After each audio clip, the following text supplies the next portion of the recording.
Hello everyone, welcome to সিফাস universe.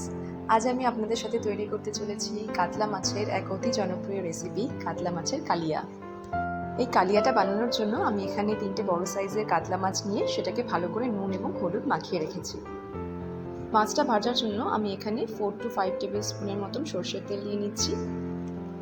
তেলটা ভালো করে গরম হয়ে গেলে আমি এখানে নুন হলুদ মাখানো 3টে মাছই একসাথে দিয়ে দিচ্ছি।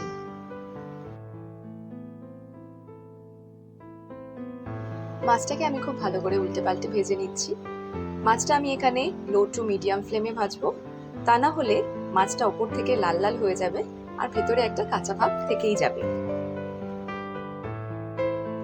মাছটা আমার এখানে ভাজা হয়ে গেছে, এখন আমি একটা পাত্রে মাছটা তুলে রাখবো। মাছটা ভাজার পর যে বাকি তেলটা রয়েছে সেই তেলেই আমি ফোড়ন হিসাবে দিয়ে দিচ্ছি একটা শুকনো লঙ্কা, একটা তেজপাতা, হাফ জয়িত্রী, 2টো এলাচ, একটা দারচিনি আর 2টো লবঙ্গ।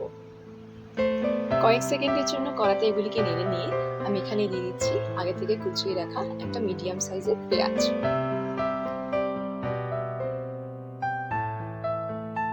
পেঁয়াজটা আমি কড়াতে 2 মিনিটের মতো নেড়ে নেব।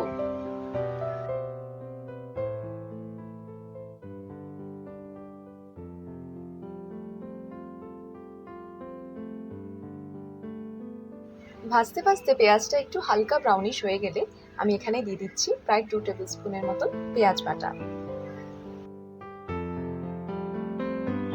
পেঁয়াজ বাটাটা দেওয়ার পর আরো 2 মিনিটের মতন আমি নাড়িয়ে নিচ্ছি।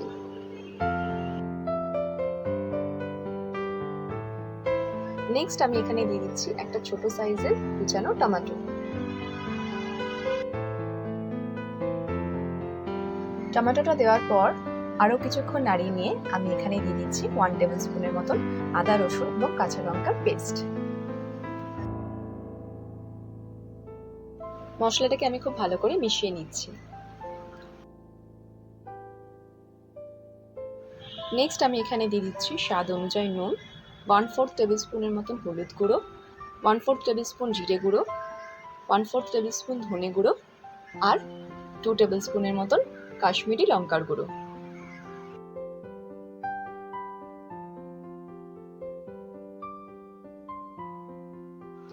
সমস্ত মশলাগুলো ভালো করে মিশিয়ে নিয়ে আমি এটাকে লো ফ্লেমে ভালো করে কষিয়ে নিচ্ছি।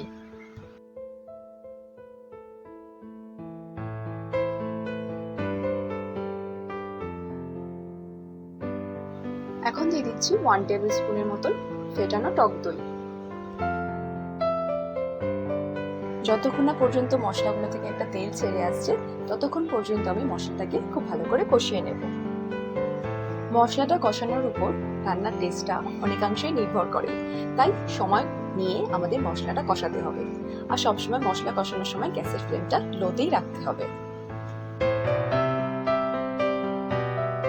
আপনারা দেখতেই পাচ্ছেন এই মশলাটা থেকে এখন খুব সুন্দরভাবে তেল ছেড়ে এসছে। ঠিক এই সময় আমি এখানে অ্যাড করে নিচ্ছি 1 কাপের মতন জল।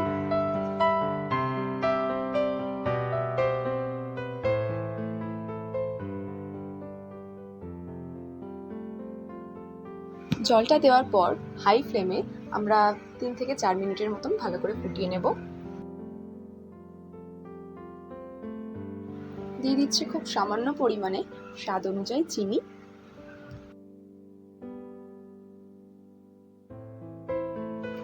কালিয়ার জন্য পারফেক্ট থিক গ্রেভি আমাদের তৈরি হয়ে গেছে। এখন আমি একে একে সমস্ত মাছগুলো দিয়ে দিচ্ছি।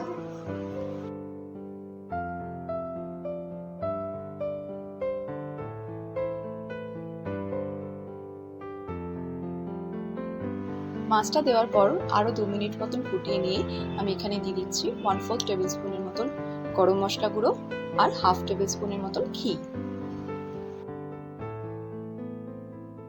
ফাইনালি কাতলা মাছের কালিয়া আমাদের তৈরি হয়ে গেছে। এখন আমি গ্যাসের ফ্লেমটা অফ করে দেব। প্রায় 10 মিনিটের মতন রেস্টিং টাইমে রেখে আমি এটাকে সার্ভ করছি।